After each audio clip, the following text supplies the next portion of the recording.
They're with Chicago and Miami and, Los Angeles, we'll go for Los Angeles. Our bus fleet is huge. Our buses drive 93,000 miles every day.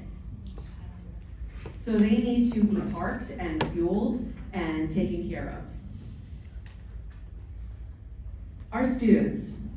So we have about 181,000. It fluctuates a little bit, but you can see the enrollment in September was a little bit lower than that. You can see we're very diverse, different incomes, different language learning, special education. The most common special education disability is dyslexia, which my son has. He is dyslexic. It's the most common learning disability. 20% of the population has it. So now that we know how to teach dyslexics better, that's great. It just takes a little bit more money, a little bit more time. That's a good thing, right? Because in the long run, they're going to be functional and do their best in society. We opened school with just about all our positions filled, which is pretty amazing considering there's a national teacher shortage and how hard it is to work in public education and be constantly evaluated by everyone. And what I realized is all of us have an experience with education, whether it was public education, private education, whatever. We've all been consumers, so it's so personal, and we bring that to everything. We have, all these lots of employees.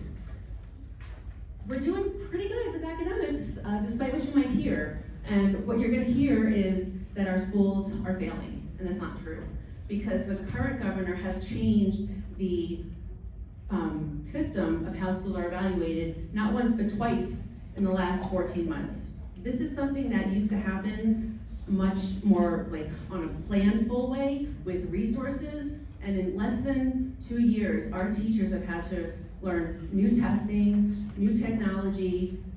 It's being done on purpose. It is being done to try to show that our schools are failing. And the superintendent has published a new system, a new rating system that shows what's really happening. And so this is why looking at the data is so important. Please just don't believe what you're hearing in the news. Do go and see for yourselves and read. The superintendent publishes a lot of information. It's at our school board meetings, but know that that's not the whole full story. Bus times, again, like 93,000 miles, it's just bananas. Okay, so that budget work that happened in the spring, that happens annually. And that's the money that it takes to run our school division every single year, to pay for our staff, their compensation, the instructional stuff, a little bit of maintenance, okay? There's a whole other fund, and it was on your ballot yesterday. That's the capital fund, that's the bond fund. That's what pays for renovations, for updating HVACs, for repaving driveways, making things more energy efficient. So again, 8.7 billion in assets, 28 million square feet, about 200 buildings. We're here right now, we're using the electricity, we have a custodian here, security. FCPS is paying for that, so if any of you have kids in sports leagues or you play in your leagues, on your own, the school is paying to light that, to clean it, to make sure there's toilet paper in the bathrooms, and the school is bearing that cost. Our buildings are also really old in some cases, and they're aging out of their useful life. So what happens when an HVAC breaks? We go into emergency mode. We spend a lot of money quick. Well, that money is coming from instruction. And more, we are spending more of that instructional money on these fixes and on things like fixing elevators that are broken, or repaving parking lots, or fixing HVAC systems. So this is a piece of data that also came out this year that I think is really striking, and it is in your packet.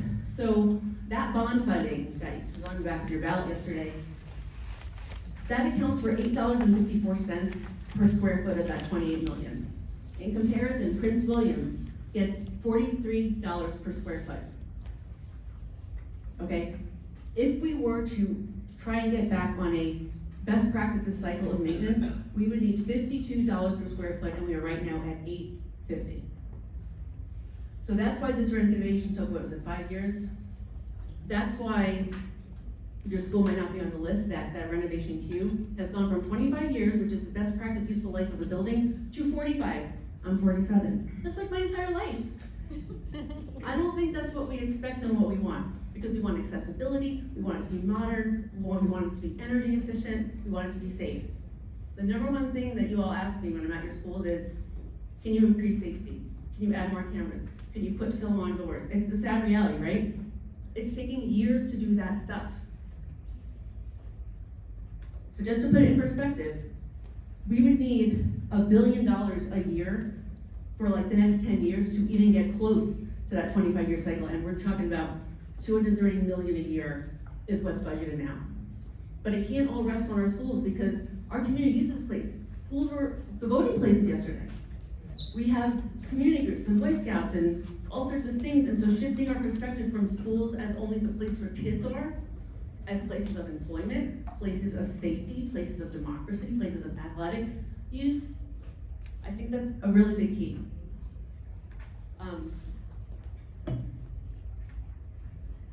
So again, looking at our schools, again, not just, look, I could talk all day about the moral imperative for educating kids, but it is an economic imperative. We're the biggest employer, we have all these contracts to do renovations, and we fuel this economy, so it is in our interest if we want to have excellent county to keep our schools going. Okay, I'm gonna pause here. Do we have any questions about any of that, or any comments? Maybe just a few minutes of reflecting before I get into some tips for advocacy. So, okay, in the back, and do we want to do microphone? I don't need it. You don't need it? Okay. So can you explain why there's such a discrepancy, or that wide gap from $8 and change for facilities when we should be getting $53? Like, why is there $45 deficit? I can share a little bit of what I know. I don't know if I want to put our supervisor on the spot, but it comes down to having good credit, and we don't want to borrow more than we can when we put the bonds out. I know that other places have different revenue setups, and but I guess I don't really know. I don't know. Do you want to share? I mean, I have a lot to learn still about the bond program. Yeah, it just comes down to money. That's it. Yeah, why is Brazilian getting 43 and they're at like their cap? I don't know those numbers, frankly, from Prince William. I can't do that comparison, but it just comes down to money. The Board of Supervisors did increase the size of the school bonds. We did that 4 years ago, I believe, so that the school system now gets the majority of all the credit for Fairfax County as well. But that's bonds. What about from the state? Because this isn't bond money, right? Most of that comes from local sources. There's a teeny bit that comes from the state. We've had like one-offs from the state. Yeah. That's how we got the outdoor classrooms funded. Right. But I think, so I'm on this joint committee with two of the supervisors, and I'm learning a lot and trying to understand, because again, if schools aren't being sort of budgeted to be running all hours of the day and night, and their turfs are being used right, then it's splitting it evenly around all the county investments. Well, maybe that has to be redistributed differently, because those are that's conversation talking about the same bucket of money, but Right. I'll add a little bit too that we got from the meetings, is that some of these school divisions have larger classrooms and they're squeezing more students into smaller spaces as well. And so that impacts that ratio. Fairfax County just being so large means that like per square footage, it drives that ratio down to where it is. But I agree, we need to understand this more and figure this out better, because it's not working. Erin, yes. I was just reading about Loudoun County. Loudoun County is investing in the data centers so much because much of the new data centers that are going up are paying for Loudoun County public schools. And so they're actually lowering the cost of the taxes for those in Loudoun County because of these data centers. What kind of business growth like that do we have in Fairfax County where you can pull money from? Not a casino. Not a casino. It's a very good question, and the reality is, for the past 4 or 5 decades, we've lived off of 2 things primarily: regional shopping centers and office parks. And those are not two fast-growing portions of the economy either. And so that has meant that our commercial tax base, it's not declined. I mean, it still maybe goes up 1% or so a year, but it's been pretty flat. Loudoun has lower taxes. They have a tremendous number of data centers, and frankly, I'm not sure all their board of supervisors are gonna get reelected because they have so many data centers. It's a really hot issue, but it's a choice the community made, or at least the board of supervisors made over the last several years. We are doubling down on economic development in terms of recruiting, attracting, and trying to retain world-class employers. We've done a good job, but frankly, we are very much, at this point, at the mercy of the federal government. Our biggest private sector industry by far is government contracting. And with what is happening in Washington, it's really putting a huge stress on us. I also just want to add that, I hear people say the car tax, I don't like the car tax. The thing about the car tax is it stays in Fairfax County, all that money. When you buy a shirt and your sales tax, 75 cents of that, every percent is going to the state. So the car tax, the meals tax, that all stays here, but it's only because the state says so. And the state is very prescriptive and limiting. Do you want to share? I don't want to, well, okay, I don't know. Do you want to share something? No, I just had a question okay. about the state funding and, can you just explain a little bit, like, so if we're getting underfunded, are all school systems in Virginia getting underfunded? Yes. Okay. Yes. Where is that money going? Like, if we're talking about the same pie, like, where is our money going? That's not. The pot isn't big enough. Okay. So that's the thing that is amazing about this report, is that there are recommendations in the report that show that everybody benefits if some of these recommendations are implemented, which is really unusual in advocacy, because usually there are winners and losers. But there are some recommendations where everybody wins. So this year, I worked as a legislative liaison to focus with our regional school boards and say, what are the ones what's the lowest hanging fruit? And I didn't even think we would get it, and we did. We got some movement, and one of them was that there was this cap put on salaries in 2009 for support staff, and it was just arbitrary, and it hadn't been lifted. Well, we got a little bit of that lifted, and everybody got it, but there is not enough money. So that's why these discussions about revenue, it's big work. It's like serious work that needs to happen at the state. Like serious tax reform and revenue, and again, there just isn't enough for what we want. So if we don't want to pay that, then we have to adjust our expectations about what we're going to get here and in the state. I do want to just keep going, and then we'll have time for a straight up open question and answer, okay? So, show up, speak up. Some of you have done this before. I've heard that some of you came to a different meeting and I didn't speak then, but I'm going to speak at the next one. Okay, cool. Just show up and speak up, have a clear ask. You usually only have a few minutes. Let me share, some of you have been to school board meetings, or county board meetings. They are public. Almost everything is public. There's a few things that are private, like legal and contracting and discipline and employee discipline issue and hearings. So all of the meetings are published online. They're not super easy to find, unfortunately. They're not all in one place, but school board has its meetings, the county board, and you can go and watch. They're also recorded and live streamed. At our regular meeting of the school board, there's public comment. So you can sign up to speak, or you can do a video.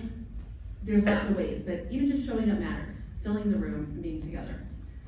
I want to share this last piece. So these are places where you can show up. Can you do just one thing? Can you plan to show up just at one of these things in the weeks and months ahead? So January 3rd, something pretty cool happens. All of the state electeds that represent Fairfax, they sit in the Fairfax County Government Center for hours on a Saturday morning just to hear you. So you can sign up, and it's a really interesting time, but you can sign up to speak to the whole delegation at once and see who is going to go into Richmond to work on your behalf. That's a big one, I think. On January 22nd, that's when that budget proposal is going to happen. When 10 years ago, we filled the room and rallied for the budget, and that's when the superintendent says, here's school board, this is what I'm going to propose that we need in order to provide the best education we can. That's also the night of the boundary vote, so, you know, twofer, if you wanna go. Then there's public hearings, where again, you can show up, speak up. I know Supervisor Alcorn has public hearings at Town Hall, so these are open. Like, you could show up and you could make it a date night. Sometimes my husband and I go out to, you know. And then there's the budget markup. There's a ton of meetings, right? I think if I could recommend, show up to one thing, find a friend, go together, or your partner, right? The more people that fill up a space, I find, is more powerful. All right, so do just one thing. I think we can do, look, this is me 2019. That's before I was elected. But I went to that delegation, and you'll be recorded. But what can you do, just one thing? So, all right, we're in it together. So that's the official programming piece. Are there questions about this specific content before we turn to other topics of interest? Yes. So a question I have, I don't usually need it either. I have a lot of questions. So one of the problems I've heard at going to lots of different meetings is we are a huge county, and it is never one size fits all. Like one of the things that just came up is the weather. It's snowing at one school, they can't plow, but everybody's out of school. Is there any kind of consideration to maybe we need to look at how we're figuring out our numbers, how we're spending our money, and make it not so one size fits all? One of my concerns is with regards to how we're growing income is proffers. We have a place where businesses wanna be because people wanna live here for their schools. The schools are a huge draw. We're paying all this tax money to be here, but they're considering one student enters Fairfax County Public Schools for every 100 housing units. There's no way. Maybe in some areas, but not all areas. But those developers are getting to charge Fairfax County prices, and they're paying $13,000 per very underestimated numbers of students. They're getting all the money and they're not paying in. We're like the data centers, well, not even that, but just paying their proffers. So, and Mr. Rocco, did you want to chime in? While you're walking, I'll share. So proffers are when a builder does something, they will develop something and like give sort of an in-kind, or, you know, they'll build the sidewalks, you know, sidewalks to nowhere, but like sometimes they'll finish the sidewalk. But I will say what I have learned this year alone, there is a lot of agreements and work that is very old, that hasn't been adjusted for cost of living, for inflation, for what's happening. There's a ton of that in the county and at the state. So if we're getting these new businesses in, we need to make sure that they're paying when we get them. Yeah, it's a good question. That process was set up 20 years ago. I was on the planning commission. I chaired the committee that actually established the school payments to offset public facility impacts of new residential developments, part of the residential development criteria. It's like so far in the weeds, you don't want to go there. But here's the point. It is old, but it's also important to understand, even if that were doubled, it would probably go from about $1 million a year to $2 million, which is great. But in the size of the budget, it's not going to solve it. I'm all for updating it. Don't get me wrong, but it's a challenge. So. Yeah, and I also wanted to add, I didn't quite make the connection, I'm realizing now, with facilities and boundaries. So people ask, why can't we just build something? Why are there trailers? Why can't we renovate? Well, now you see the money. There is no money to just add a building. And we do have buildings that are under capacity, but note that capacity depends on the programming. If we have an early childhood autism program, that ratio of kiddos in that classroom is going to be far less than if it's a general education program. So when you look at those numbers of capacity, it depends on what the community needs that is there. But so that's why this boundary work also hadn't been done for 40 years across the whole county. Little bits have been done, right? So like Tyson's didn't exist, Preston Town Center didn't exist. Okay, and we're still using that same approach. So a big theme, I've been on the board now 6 years, a big theme for me is people have to man the ship. Like people have to be updating this stuff and be elected to do this work. This is serious work. So yeah, it's perfect. Actually, Mrs. Meren does understand bonds. You understand them better than you give yourself credit for. There is not enough bond money to pay for renovations, and to get more bond money, as you said, they'd have to lower their credit rating and pay more interest.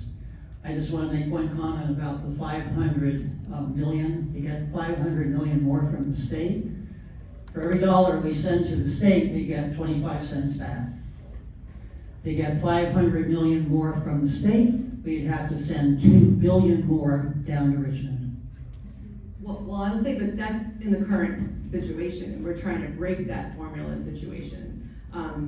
Also, I mentioned like the casino, it would provide very little money, a few $1 million to Fairfax, because again, if these things are set up to go to the state, they're not gonna fund us here. The issues are at the state formulas. I would not want to send billions of dollars down to the state to get less. And Ms. Crum, yes, and then Ms. Hi, my name's Molly Cronin. I probably don't need a mic. I'm a special education teacher here in Fairfax County. I also serve on the board of one of our teachers unions.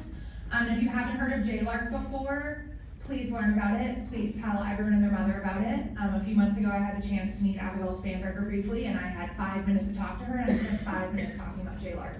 We are underfunding our schools on a state level.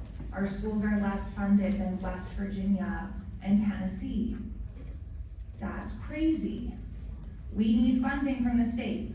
Now, I will also say we need a larger percentage of the transfer from the county because we haven't gotten the 25-year average in quite some time now. And the Board of Supervisors will sometimes blame the state, and the state will say, go to your county, and then the school board will say, talk to both of them. And it's very complicated, and advocacy is challenging. It took us over a decade, about 15 years, to get the elimination of the state's cap on school support staff that originally started in 2009 during the recession.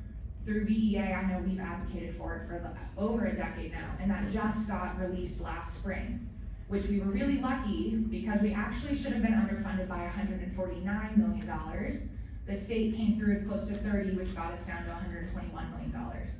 The budget has been my life for the last year while serving on the teachers board, and I need parents and community members to care enough to show up and speak.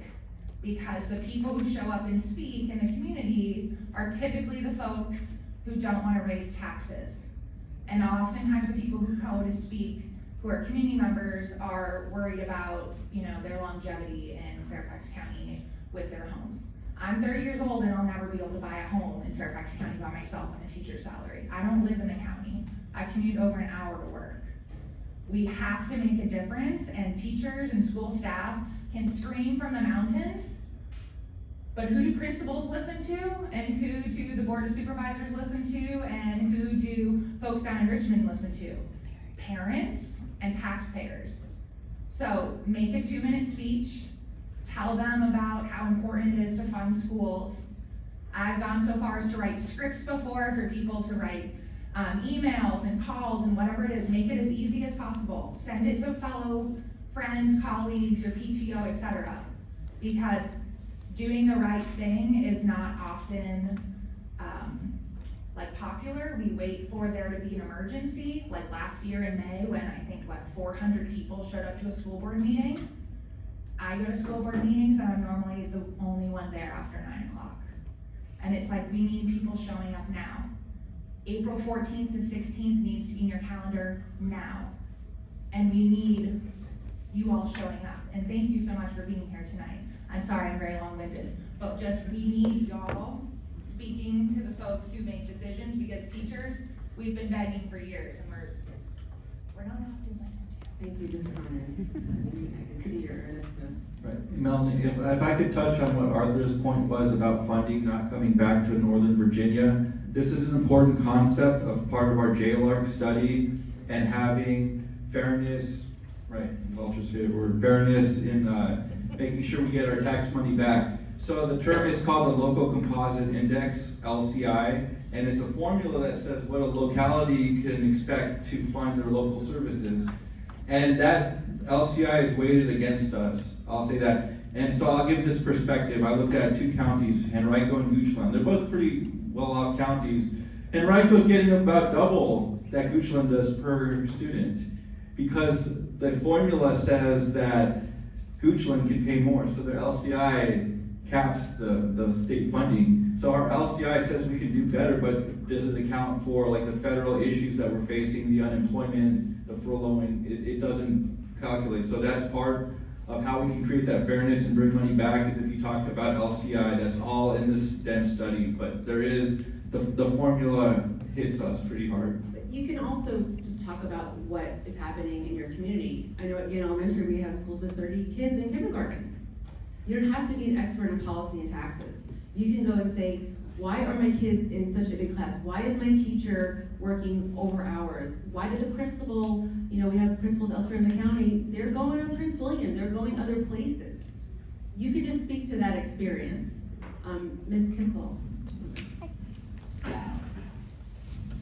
Thank you. Hi, Melanie. I'm Courtney. I have a kiddo at Somerset and Langston Hughes Middle School.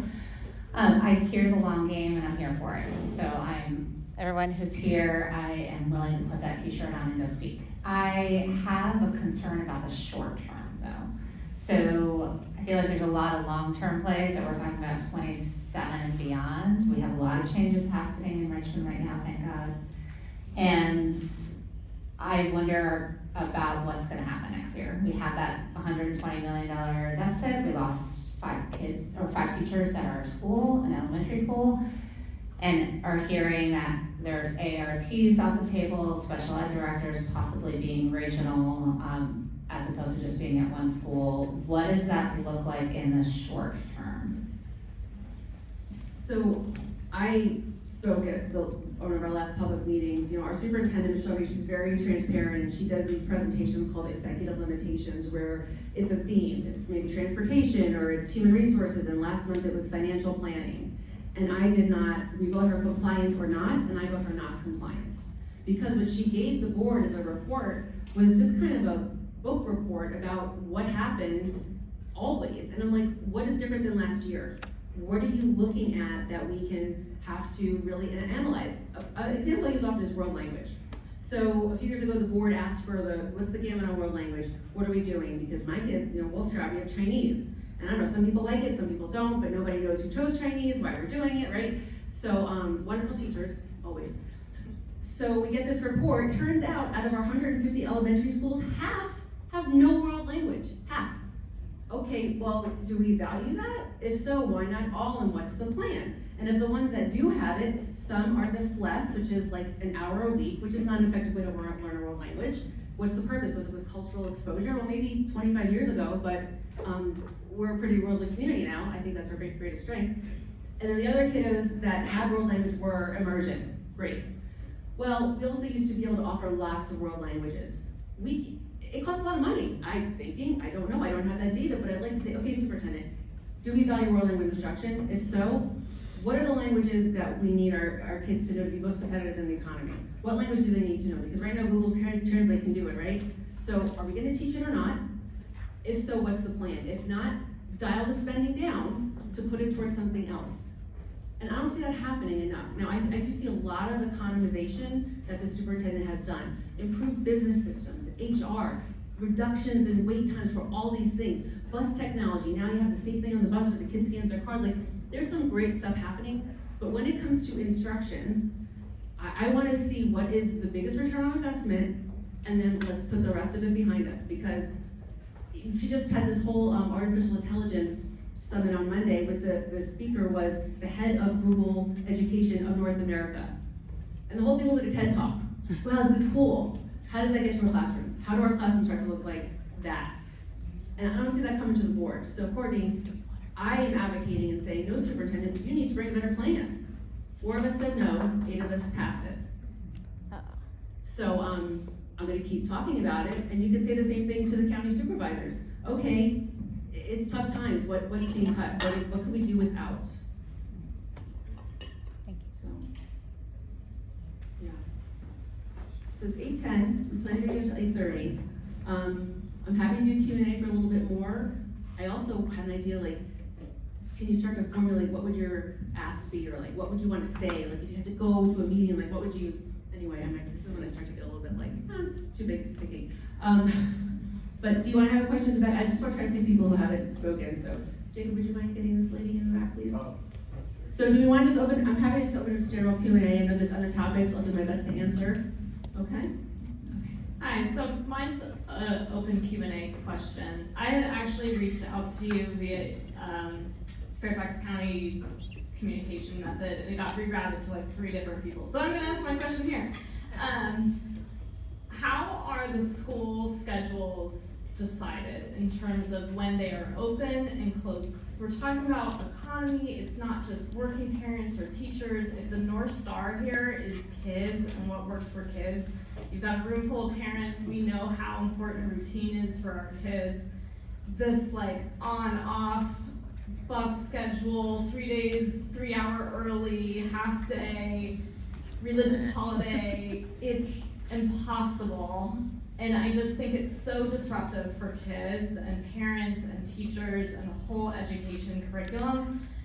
I mean, is there a way of just saying, hey, we are deciding we want to be inclusive of all religions and days off and what families need, and so you won't be penalized if you need to take that time off, but we're gonna do more extended breaks at various times of the year instead of all of these like one-off things. It's just gotten really impossible. So I hear you, and I didn't forget about you, so my apologies if I didn't communicate that, because just the other day I sent a very detailed list to the superintendent saying, who decides what? Who decides when school's open, what the calendar is, when to open a new school? If I don't know, that's a problem. So I do want it, and I think a few years ago, the board used to set the calendar. When Superintendent Reed, she came, and she took that over, and a good thing was that she set it out for 3 years, right? So that was a relief, I know. This fall has been bananas, and I'm already cringing that Tuesday is off. 3-day weekends are pretty much the end of my family, like 4 days. So anyway, it is hard, I hear you.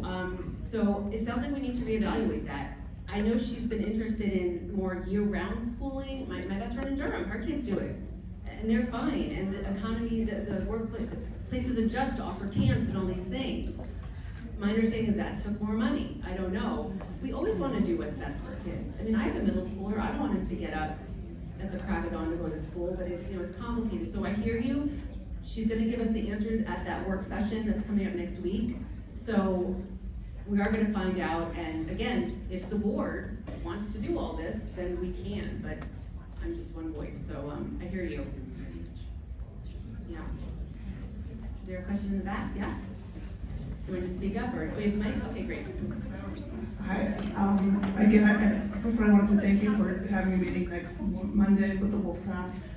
And I want to that, I don't know if everyone's aware of that, but I will talk about, okay, boundaries. Right, Well, but okay. I'm one of those parents who's gone to almost every single one of the boundaries meetings. And we were actually okay. Even with scenario 4, we were fine.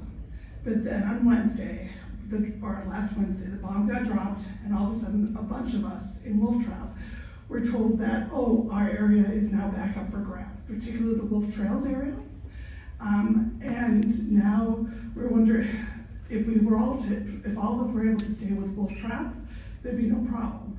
But when you're talking about one HOA community of 107 houses, and all those kids being separated from their kids or from their other friends, there's a huge disservice. Both Molly and I are next door neighbors. So, so we're here representing our community. But I was wondering, should we continue to have these alarm bells? Because the contractor point blank said that area is not decided yet. Well, thank you. My daughter went to Wolf Trap kindergarten through 6 before we moved for a number of family issues and whatever. So I know firsthand about that split feeder, and I know Wolf Trails, and I know exactly what you're talking about.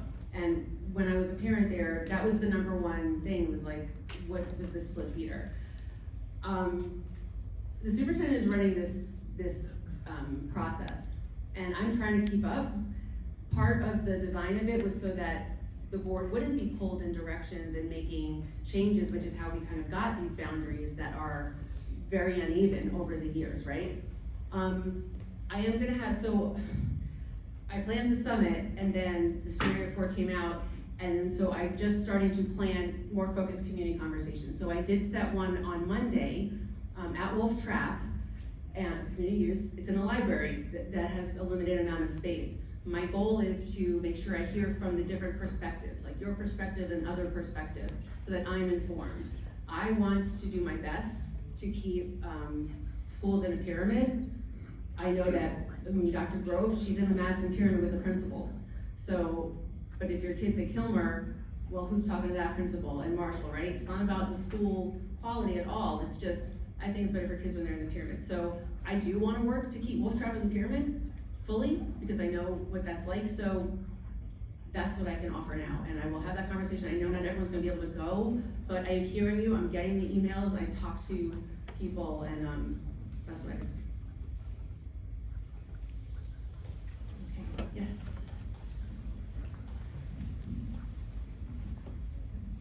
Is that meeting on Monday open to all communities or just specific neighborhoods? I'm trying to focus it on that specific part of town, the northeastern part of Vienna, both the township and the Wolf Trails, Beulah, Clark's Crossing paves. Did you reach out to any Northeast town representatives with information on that meeting? So I literally just booked it yesterday. I wanted to start with our PTA people, we asked availability of the PTA president and the Boundary Review Advisory Committee, and when my schedule allowed. So again, trying to get a sample of all the different voices so that I could hear, you know, I also have been to many boundary meetings and taking that as well, but I know that people are eager to hear. So I don't even know, did we even have a moment to send it out, Jacob? Say again? The link for the Monday meeting. Right. I'll tell you what really the biggest constraint on it was space. Like literally we talked about school usage.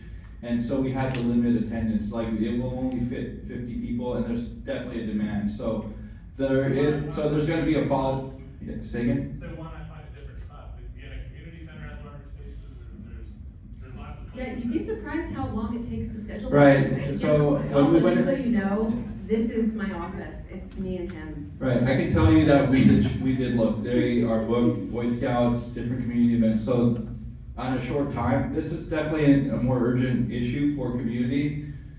Therefore, there's more bookings and it's harder to get a slot. So we try to be as timely as we can. We got a library with 50. We're looking to book a bigger space farther out so that we can accommodate the capacity, but the capacity does require more time, like we would likely need a gymnasium to do that. Thank you. Hi, I'm gonna be here today, and as you stated, that it is very hard to come to a meeting on a weekday evening. I had to change my work calendar, and so when I learned about this meeting on Monday, very recently, I'm not able to come and speak and represent. It also sounds like no one from the town of Vienna on the northeast side was notified of this meeting, but I know that others have been. I am a town of Vienna resident. We bought our home specifically into town, prioritizing the importance of being zoned to Madison. We bought our house knowing that we would have to pay extra taxes to be in the town of Vienna. We also knew that West Briar was a split feeder. We're trying to remain practical in our ask. The town of Vienna should remain one high school, just like the town of Herndon and the town of Clifton, which are all intact in all scenarios. The community of town should not be divided. Since we are walkers, it also doesn't make sense for us to move to another elementary school, because we just heard about the strains on the buses just now. But as you all have known, that is an issue. We also understand that a split feeder is necessary for the town to remain intact, and it alleviates the overcrowding projected at Marshall, given all the development along Route 7 that has already been pre-approved. So my ask to you is to support that the entire town of Vienna attend Madison. I second that. Well, thank you for being here and sharing that, and I do support keeping the town together, and I do support having Wolf Trap be in the pyramid. I don't know what the solution is yet, and that's the superintendent's job. I said to the superintendent, if perhaps she had talked with me and had an interview or had me interview the consultants, I would have been able to say, hey, keep the town together. Here's some things, and if you wanna recommend differently, fine, but like, know that this is what my community wants. What was I gonna say? Yeah, I mean, I hear you, and the process is gonna continue, so, thank you. Yeah, I just wanna say, if there are people here from all over, there are people here from West Springfield, from Herndon, I would like to please give people the opportunity if they have something different. I was also at the McLean boundary meeting, which had Madison. I did show up early to the Marshall pyramid meeting where I got that extra half hour because the superintendent scheduled the meeting on the parade night. So I have heard the community, so please don't feel like I'm not hearing you. I am. I just wanna, if anyone else has other things to speak to, I'm happy to have you here as well. I'm in the West Briar, Kilmer, Madison. I'm not in the town of Vienna.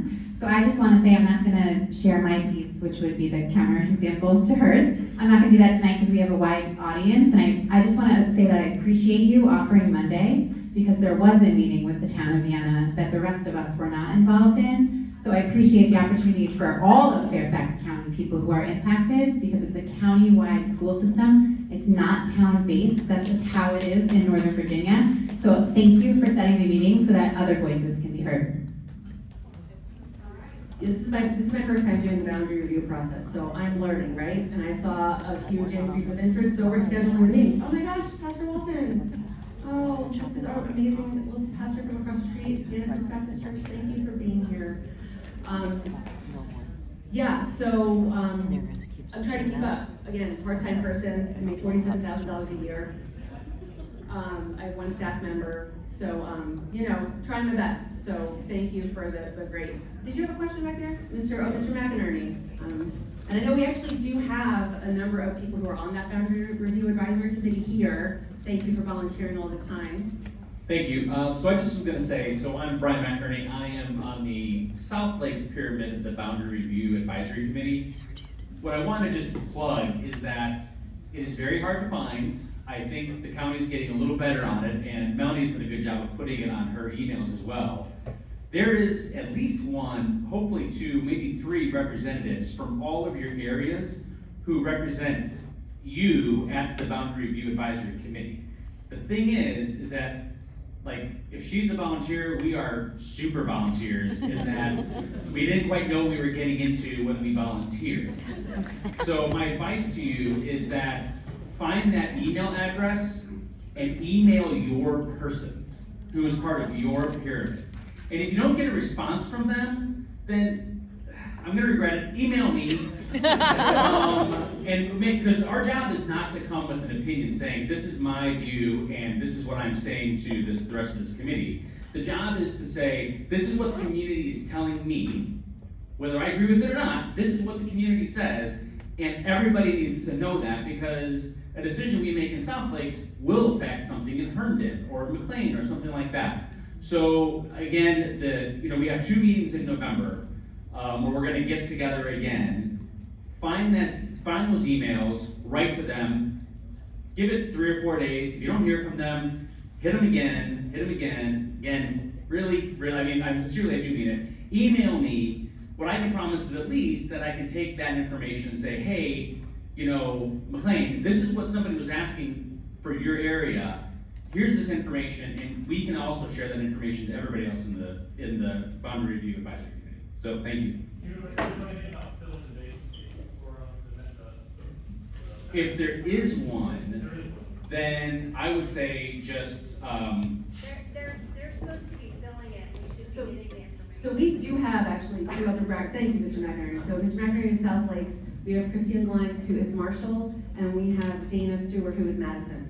So if you, yes, you can have one more thing. And so they had email addresses, but no, so part of this Monday meeting I'm having is to, again, just like everything I've heard, I will say I've heard before, and that's fine. I just want to make sure I'm hearing all these different perspectives so that I can go to the school board and say, this is what my community is thinking, this is what they want, and I can make a decision because they have to vote on it too.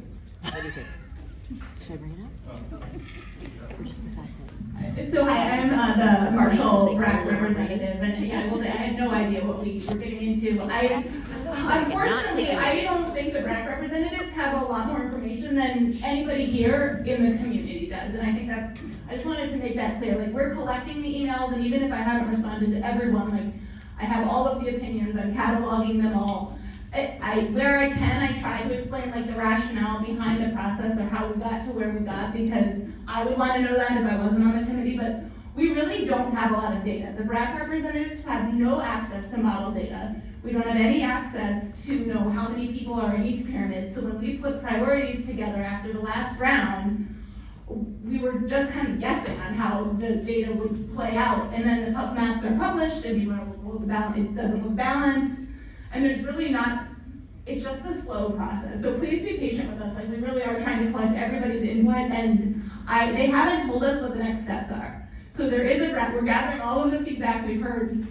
Often, there's no answer to some of the solutions, because you'll have 50% of the people saying one thing and 50% saying the other. So just give us, keep sending us emails, because we're collecting them and we're reading them, but we don't have a lot more information than you do. Well, and that's just, thank you, Christina, and that's just one portion. Like, the data that the superintendent is packaging that with is capacity, right? So when we have schools that are over capacity, then that gets presented, and the community might want one thing, but if we cannot fund that, or it's not good for kids, something's gonna have to change. The other factors are access to programming. Kids that have to take buses to get the programs they need, or, there's a number of things that it just seems like at this first blush, it's gonna be capacity and split feeders. So, Mr. Barr. Just gonna try and take people at opening. No, I appreciate that. So yeah, I will, out of respect, I will keep it to what would affect everybody in this conversation, so I appreciate that. So one thing she talked about with feedback is, I don't know if you know this or if anybody else does from a technology perspective, the commenting tool on the scenarios, is there a way to limit, like there has been conversations about like throughout the county that some people may be encouraging people to post and comments like multiple times in a day to kind of flood their initiative. Is there any type of, like, I don't know statistics, but like, is there some process that helps kind of weed through if that's happening? Brian, do you want to speak to that for a moment? Yeah. Mr. Meren already got this.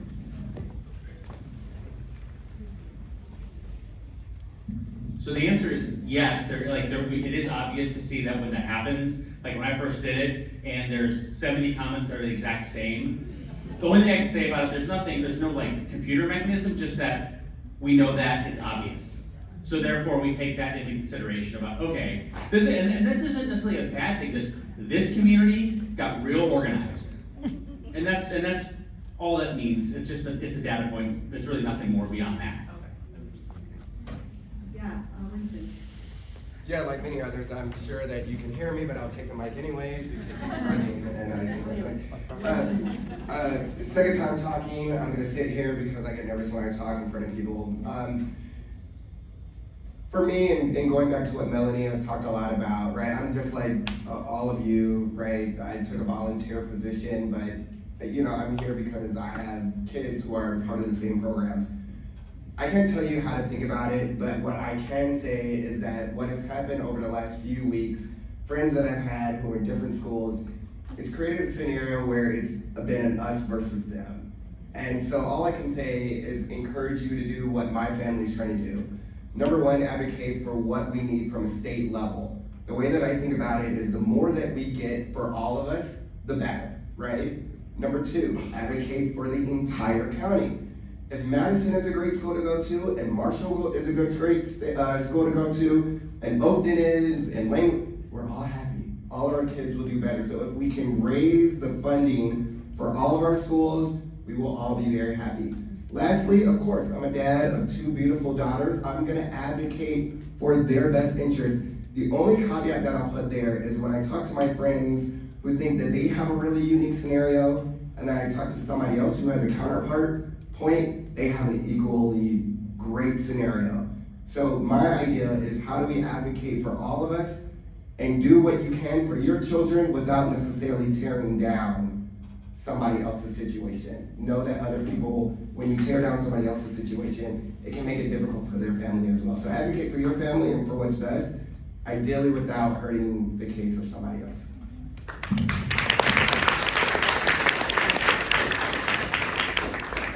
I think that's a positive note to end on, and it's 8:30, so I'm gonna take that opportunity, but thank you all, really, I'm really so glad you're here, and I hope you got something, and I'll be in touch, and onward.